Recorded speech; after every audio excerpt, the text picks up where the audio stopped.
لك دائما في حياتك اذا فقدت لك شيء زين لا تخرب العلاقه معه، ممكن ترجع له. شوف قديمك نديمك لو الجديد اغناك. انظر اسامه حاط هذا عشان يسوق. الله يمسيكم بالخير ان شاء الله. سلامة الخير من العيدين، هذا هو العيد نعيد سوا. الله لا يجعل اخر عيد. الحين اسامه اخوي موصيني قال عبد الكريم جيب لي خاتم. طيب اسامه وكانك اخوي بس اصابعنا ترى تختلف يا اخي. يا اخي كيف اعرف مقاسك؟ يا اخي عيب عليك يا ابو حامد تعليني الاحراجات ذي. والله اني من اشد الناس اللي عتبني على هاشتاجات تطلع كل شوي. هل ترضى تتزوج فلانه فلانه؟ هل تزوج بنت مثلا تسوي رياضه؟ اول شيء يا حبيبي، اول شيء ترى اللي ترضى عليك المرات ترى تجي زيك زي اي واحد وتطلبها يشورونها، ان وافقت كان بها، ما وافقت توكل على الله. خلها ببالك. وما نزلت شيء العيد بشغل رمضان يا شهر الكرم على مستقبل. كمان مشتاق لك مستقبل يا اخي. روحانيه في المدينه والله يا جماعه الخير، احساس ما يحسه الا اللي جاء في المدينه. اي والله. تعالوا المدينه، اللي تبغون الراحه تعالوا المدينه. اليوم صارت عيد عند الجماعه، الجامعه اللي تشرب الملايين، صار للقلب عيد. اليوم صارت عيد عند الجماعه،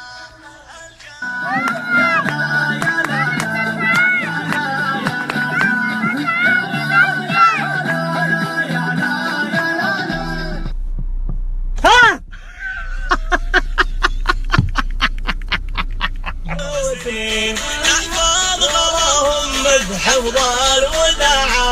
يا لا يا لا لا يا لا لا لا يا لا لا. صار للقلب عيدين، اليوم صارت عيد عند الجماعة، الجامعة اللي تشرب الملايين. يا زينة زينة لو نص ساعة، يا ما اشوف الرجال العزيزين، يا ما اشوف الرجال. هذا شاف سناباتي عرفت شلون؟ اقول خواتم ما خواتم جاب لي خواتم. هذا تستاهل كله عقيق يماني وإشي فاخذ من الاخر. بيض الله وجهك يا حبيبي. على راسي والله. عيد زين وصار للقلب عيدين، اليوم صار العيد عند الجماعه. ركن السويسري بيض الله وجههم. السلام عليكم. الله يسعدك اخوي ماجد من الركن السويسري. الله يبيض وجهكم. طبعا اعطوني ساعه. ساعه وش يا عمي؟ ساعة المس. ساعة المس. الله يبيض عيدية لي. الله يبيض وجهكم، والله انكم اكرمتوني والله. يوريكم الساعة. يا جماعة الخير هذول عندهم مسابقة، ركن السويسري عندهم مسابقة كل يوم سحب على الساعة المس. يعني أول يوم العيد ساعة، ثاني يوم العيد ساعة، ثالث يوم العيد ساعة. صراحة طريقة المسابقة جدا بسيطة، ايش هي؟ انك تسوي فلو نفس حساب الركن السويسري. تسوي فلو هم يسحبون عن طريق الفولورز. ولك ساعة ما انت خسران شيء، طق فلو يا رجال وريح دماغك. حط لكم حسابه الحين، سووا له فلو زين وشارك، واشكرهم بالنيابة عني عاد ما يحتاج انت بالامور دي، ما حد يعلمكم.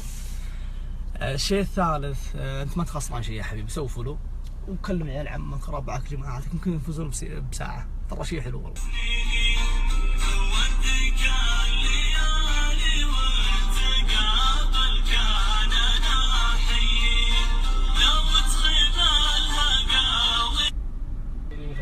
يا اخوي ازعجتني يا اخوي، لك ساعة وانت تلولو.